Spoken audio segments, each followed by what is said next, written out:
Мерекелік дастархан басына еңбек ардагерлері, тыл еңбеккерлері мен зейнеткерлер бас қосты. Екінші округтегі ардагерлер ұйымына қарасты 500-ге тарта ардагерлер тіркелген, алайда олардың дені жүріп тұру қиындаған. Олардың арасында соғыс ардагері Василий Иванович Волков та бар. Ал бүгінгі мерекеге 22 ардагер жиналды.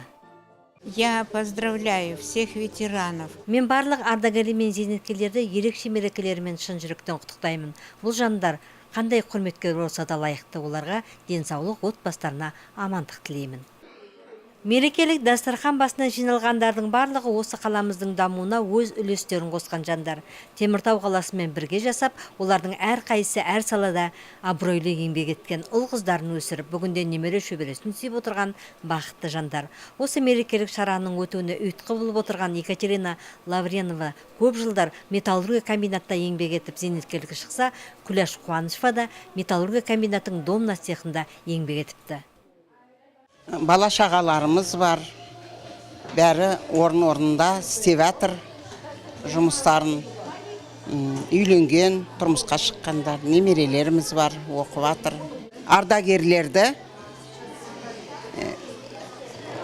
қаланың мейрамымен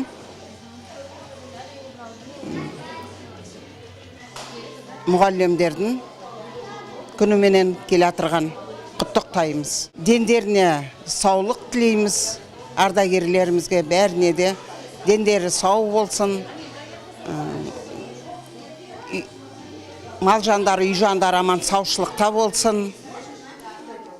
Алла тағаламның өзі тілектерін ойлаған ойларына жеткізсін, бала шағалары бақытты болсын, алдарына жақсылық келсін.